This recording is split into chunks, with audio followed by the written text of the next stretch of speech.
안녕하세요. 스타디슈 채널입니다. 오늘은 아주 특별한 영상이 될 것 같은데요. 먼저 지난번에 올린 김정훈님의 영상에 보내주신 여러분의 뜨거운 성원에 대단히 감사드립니다. 그 영상에 놀랍게도 김정훈 선생님의 절친 되시는 분께서 댓글을 달아주셨는데요. 저희의 인터뷰 요청에 선생님께서 흔쾌히 수락해 주셔서 이런 귀한 영상이 탄생할 수 있게 되었어요. 정말 가슴 먹먹하고 감개무량한 순간이었습니다. 완전 찐 절친이었기 때문에 마치 살아있는 김종우님을 마주 대하는 것만 같았습니다. 절친 되시는 선생님의 성함은 최병준님이시며 절친이라는 증거로 중학교 때 사진을 보내주셨는데요.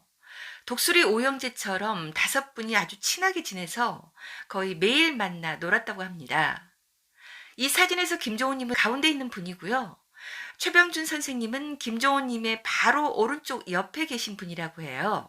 그러면 지금부터 대한민국 최초이자 단독으로 김종호님의 절친과 인터뷰를 들려드릴 텐데요. 김종호님의 부인 이영희 여사에 대해서도 함께 말씀드리도록 하겠습니다.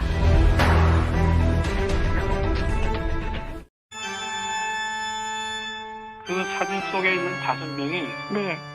중학교 2학년 어느 날부터 매일 만나가지고 김정우 집이 우리의 아지트가 됐어요. 우리 5명에. 김정우 방이 그 한옥 집이었는데 네.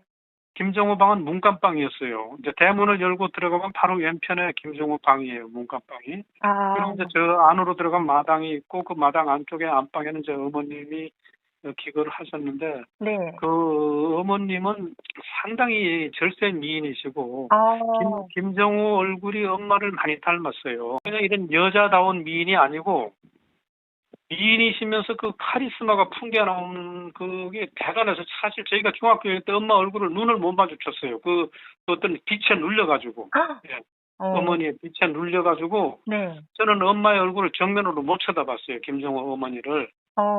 집에는 많이 갔는데 그리고 이제 그 하루는 그 김정호가 이제 그 무릎에 집에 가니까 색깔이 파란 기타가 보통 밤 색깔인데 파란 기타가 있는 거야. 네. 이거 보니까 새 거는 아니고 이게 뭐냐 그랬더니 어저께 엿장수한테 하나 샀대요. 그 중고를. 네. 기타를 전혀 못 치잖아요. 이제 기타 산 지가 며칠 안 돼가지고. 네. 그런데 그걸 가지고 뭘 하냐면 했던 집 둥두두둥둥둥둥둥두두둥둥둥 이걸 맨날 그냥 뭐 그거는 이제 두루룩 하면 튕겼다가 한 칸씩 올라와서 튕기면 되는 거예요. 그걸 매일 하다가 네. 그러다가 이제 어느 날 우리가 이제 중3이 돼가지고 중3 때 중학교 졸업하고 이제 우리가 헤어졌어요. 다 이제 학교가 흩어지고 고등학교가 네. 헤어지고 어느 날 고등학교를 졸업하고 모로 소녀가 방송에 나오는데 네. 난리가 난 거예요. 대한민국을 흔들었잖아요. 1973년에 발표가 돼가지고 네. 이게 빅히트가 이제 74년부터 된 거예요. 아, 그때 내가 그 현역 군대를 안 가고 그 당시에 방위병이라고 있어요. 네. 동사무소 같은 데 근무하는 군 생활을 그 방위 근무를 하고 있는데 네. 우리 5인 멤버 외에 그 6 멤버가 몇 명 있었어요. 5인 외에 그 우리가 농구를 하도 5명이 뛰지만은 그 대기 선수들이 있잖아요. 그렇죠. 네. 그 대기 선수를 6 멤버라고 그러거든. 아, 우리도 6 멤버가 있었어요. 네. 그 6 멤버 하나가 저를 찾아온 거예요. 친구 이름이 준범인데 준범아 웬일 있다 했더니 자기 이 얘기를 하는 거예요. 지도 방위 근무를 한대요. 농산에서. 근무를 하는데 네. 텔레비에 김정호가 나와서 노래를 하더래요. 네네. 그래서 이제 그 같은 그 이제 군대에 있는 그 뭐 선후배들한테 저 그 김정호 제 중학교 때 친한 친구라고 이랬대요. 그랬더니 꼴방을 한 대씩 때리면서 니 따위가 무슨 쟤랑 친구냐고 이래가지고 거짓말을 하고 그냥 엄청 무시를 당한 거예요. 아, 이랬다고 올라왔어요 나한테. 네. 와가지고는 난 죽어도 저 용호를 만나야 되겠다는 거야. 아, 준범이가 뭐 방송국을 갔어요. 네. 가가지고 이제 그 경비한테 제가 이제 김정우를 좀 만나러 왔는데 안내 좀 해주세요 했더니 여기서 한 시간만 기다리면 김정우가 녹화하러 올 시간이 1시간 후에 올 겁니다 이러더래요. 네. 그래서 이제 1시간을 기다리니까 저 멀리서 기타를 들고 쭉 오는 놈이 딸랑딸랑 오더래요. 네. 오는데 이제 그 순간에 만감이 교차하는 거야. 아, 내가 불렀을 때 이놈이 유명인이 됐다고 나를 모른 척하면 어떡하나. 아, 이런 걱정을 하고 딱 오길래 용호야 임마 하고 탁 치니까 준범하고 탁 받아주더라는 거예요. 그래서 이제 명동 어디에서 공연하니까 나하고 같이 오라고 그랬다고 이튿날 다시 가기로 했대요. 약속을 네. 했다고. 그래서 이제 내가 갔어요. 아, 그러니까 중학교 졸업하고 처음 간 거예요. 이제 가수 되고. 그렇죠. 그때가 이제 1974년도 봄이에요. 아, 그래서 이제 술집에 가서 만났어요. 네네. 만나니까 병준이 나오고 준범이는 밑에서 술 먹고 있고 내가 노래 부르고 내려올게. 술을 먹어라. 그래서 이제 거기서 우리는 생맥주 먹고 있는데 노래 이제 1시간 하고 끝났어요. 네. 그러니까 그날 저녁에 5군데를 가더라고. 그 아, 옥소를. 하룻밤에요. 예, 예. 그다음에 이제 1974년도 12월에 네. 연세대학교 강당에서 그 콘서트를 했어요. 네네. 그 당시에는 그 가수들이 콘서트를 하면은 전부 그 제목을 리사이틀이라고 맞아요. 그랬어요. 네네. 예. 콘서트란 말을 그때 김정호가 썼어요. 그때. 아, 그래요? 김정호가 가수 최초로 오페라 이런 거 말고 일반 그 가수가 콘서트란 표현을 김정호가 최초 쓴 거예요. 아, 콘서트를 이틀인가 했는데 아, 그때 그 부인 이영희 씨, 네네. 이 부인이 그때 그 연애 둘이 교제할 시절이었어요. 아, 거기서 처음 만났어요. 근데 엄청 예쁘게 생기고 피부가 뽀얗고 네. 예뻤어요. 너무 예쁘신 것 같아요. 예쁘고 되게 온순하게 생기고 네. 인상도 좋고 네. 참 그 우리를 대해줘도 편하게 대해주고 이랬어요. 아, 되게 막 그렇게 되면 우리가 시쳇말로 막 식은방을 뜨는 사람도 있고 그렇거든요. 그렇죠. 그런 거 1%도 표시 안 내고 아, 또 하고 우리 같이 가면 참 이영희 씨가 밥 사주고 이랬어요. 저는 김정호의 노래를 제가 나름대로 저는 음악 평론가도 아니고 전문가도 아니지만 제가 분석을 옛날부터 해봤어요. 네. 저는 이제 남들이 모르는 걸 몇 가지를 알기 때문에 분석이 조금 더 남보다 용이해요.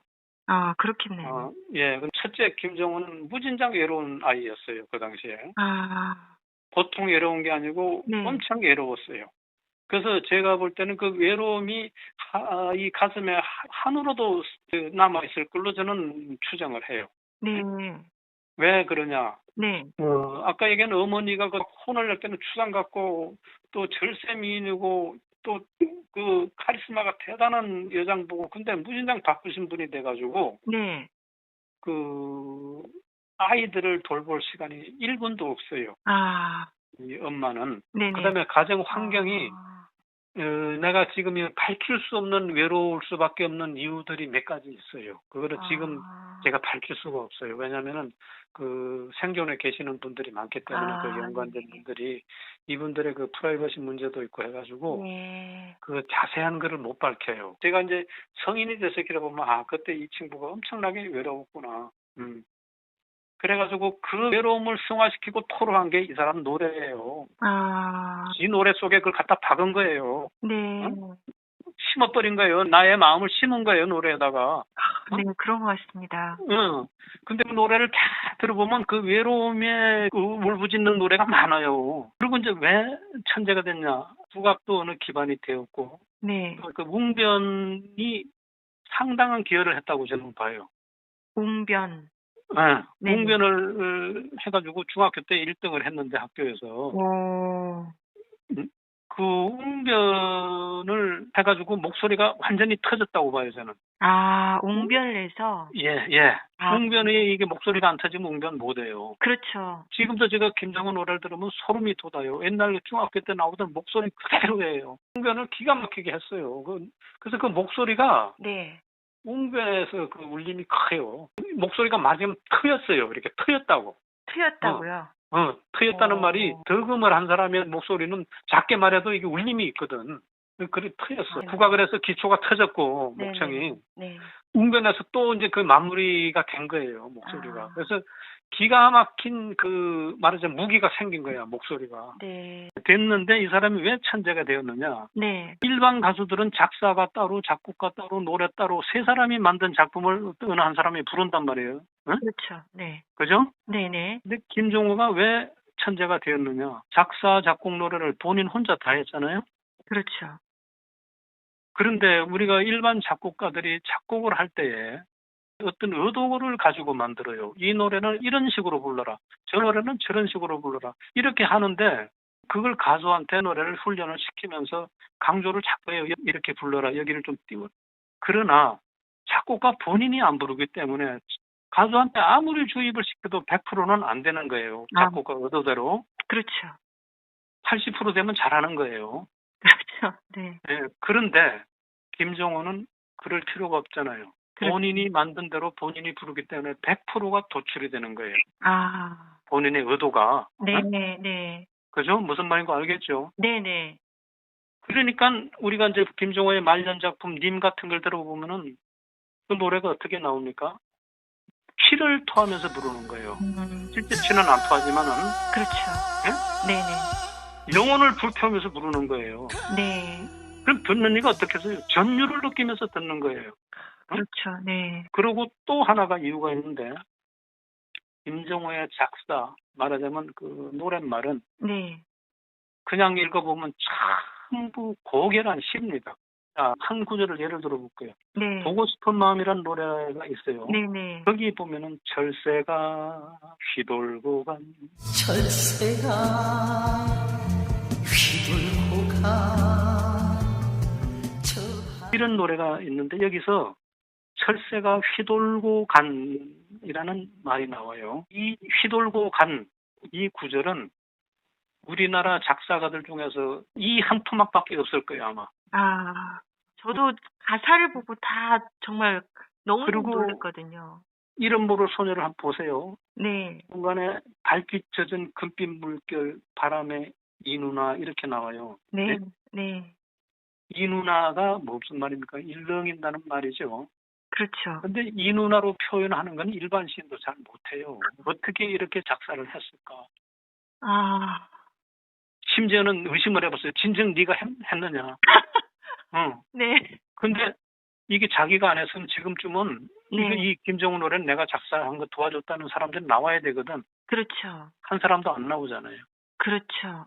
그럼 본인이 한 건 맞아요. 그리고 이제 그 김정은가 폭발적으로 크게 된 경우는 이정환 씨가 그때 통기타 부대 대부였거든요. 네네. 뭐 김세환 뭐 이런 사람들 까라 해가지고 통기타 부대에 하던 그 대부였어요. 네. 그런데 이제 그 통기타 부대 누구가 김정은을 데리고 간 거예요. 이정환 씨한테 이제 소개를 네. 시키러 네네. 갔는데 그 앞에 가니까 이제 노래 한곡 불러보라고 시켰죠. 네. 그 노래를 듣고 난 이정환 씨가 그냥 넋이 나가버린 거예요. 소름이 돋아가지고 아, 이런 가수를 처음 본 거예요. 그 전문가가 볼 때. 네. 그래가지고 그날부터 둘이를 억수로 친하게 됐어요. 아, 그 우리가. 두 분. 그 나중에는 이제 형님하고 지낸 거예요. 아, 그런데 이제 이종환 씨가 지금 고인이 되셨지만 이분도 의리가 대단한 분이 돼가지고 저는 이종환 씨도 상당한 실력자라고 봐요. 맞습니다. 언변하고 목소리하고 이종환의 그 천연기념물감이거든요. 디스크쇼. 언젠가 해야 될 것 같아요. 네. 이종환 씨가 의리가 있는 분 김정호 죽기 하루 전인가 이틀 전에 가서 살아있는 모습을 보고 와서 하루인가 이틀인가 있다 죽었어요. 아. 김정호가. 하루 이틀 전에요? 예. 아. 그 이종환 씨가 이제 곧 죽을 때가 되니까 가서 보고 온 거예요. 그만큼 의리가 그 일반 사람들은 안 갑니다. 그렇게 되면 안 가요. 그냥 아유 어차피 죽을 건데 뭐 이러고 안 가는데 죽을 거니까 가서 보고 온 거예요. 그 양반도 인간 됨됨이가 상당히 되신 분이고 그 다음에 제가 또 다른 장르로 가서 그 어니언스와의 관계를 얘기 잠깐 할게요. 장재 씨가 이제 그 어니언스를 만들어서 어디서 노래를 했냐면 무명 시절에 셀브루라는 그 이종환 가게에서 네네. 노래를 했어요. 무명 시절에. 네. 근데 노래를 뭘 불렀냐면 외길이라는 혹시 외길이라는 노래 알아요? 김정호가 만든 건데 잘 모르죠. 근데 이 노래를 어니언스 무명 시절에 셀브루에서 매일 부르던 노래예요. 이 노래가 외길을. 네. 이 노래를 갖고 무명 시절을 거의 탈피할 무렵에 네. 김정호가 제2탄으로 이제 사랑의 진실과 작은 새와 저들과 다르를 줘가지고 빅히트가 되고 어니언스가 대박이 나게 된 거예요. 속에서 만나던 아름다운 그녀가 고요한 밤 하늘에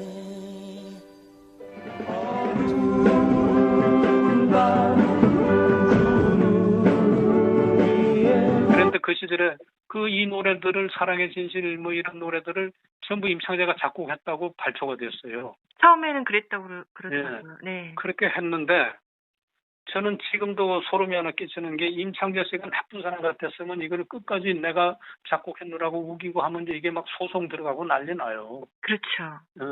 그러면 어쩌다가 잘못하면 그 지는 수도 있어요. 근데 이게 저작권을 뺏기는 수도 있을 수가 있어요. 그런데 네네. 김정호가 그때 또 아프고 이제 뭐 얼마 시한부 인생 생명인데 임창재 씨가 그냥 버티고 뭐 소송하고 이러다가 우물우물 하다가 뭐 저세상 사람 돼버리면 노래를 못 찾아오는 거예요, 김정호는. 그렇죠. 그런데 내가 볼 때 임창재 씨가 상당히 참 양심이 있는 사람이에요. 그런 것 같아요. 저도 그렇게 어. 느꼈습니다. 이분이 그 순수히 돌려준 거예요. 근데 제가 볼 때는 지금 김정호의 이 주옥 같은 노래가 본인이 그 이 세상에 없기 때문에 사실 있는 것과 없는 거는 차이가 많아요. 있으면 노래가 훨씬 더 많이 회자가 되고 많이 들릴 거라고. 근데 그렇죠. 네. 본인이 없기 때문에 아무래도 방송 횟수가 적어요. 맞아요. 그렇지만 워낙 명곡이 돼가지고 아직도 제 생각에는 저작권료가 상당히 나올 겁니다. 그래서 자식들이 그걸 받아가야 되는데 어떻게 된 거는 모르겠고. 그러니까요. 일단 근데 그 사모님이랑 그 따님 행방은 모르셨다가 지금 저는 아신 거죠? 몰라요. 어허. 모르다가 이번에 저 부인이 돌아가셨다고 이번에 그 댓글을 보고 알았어요. 지금부터 한 달 전쯤에 올린 김정호님 영상에 김정호님의 지인이라는 분이 댓글을 다셨는데요. 사모님이 몇 년 전 돌아가셨다고 합니다. 얼굴 사진까지 공개하고 댓글을 달아주셨기 때문에 믿지 않기가 어려웠어요. 또한 김종호님의 팬클럽인 하얀나비 팬클럽 회원이라는 분도 부인이 돌아가셨다고 말씀하셔서 믿을 수밖에 없는 것 같습니다. 2019년에 올린 유튜브 영상에서 부인이 김종호님을 떠나보내고 우리도 빨리 갈 줄 알았는데 이런 너무나 가슴 아픈 말씀을 독백처럼 하셨는데요. 아직도 젊은 나이신데 너무 안타깝습니다. 빨리 빨리 갈 줄 알았어요. 60대에 돌아가신 것 같은데 너무나 곱고 예쁜 분이 김정호님을 그리워하다 일찍 떠나신 것 같습니다. 삼가 고인의 명복을 빕니다. 그리고 쌍둥이 따님 중 작은 따님이 작곡가로 활동하고 있다고 하는데요. 아무쪼록 두 따님이 건강하고 행복하게 지내기를 기원할게요. 인터뷰에 협조해주신 최병준님께 진심으로 감사드리며 종종 최병준님은 여러분과 함께 소통하실 수 있을 것 같습니다. 기대해 주시고요. 긴 영상은 만들기가 더욱 힘든데요. 여러분이 무료 구독, 좋아요 눌러주시면 너무나 기쁠 것 같습니다. 감사합니다.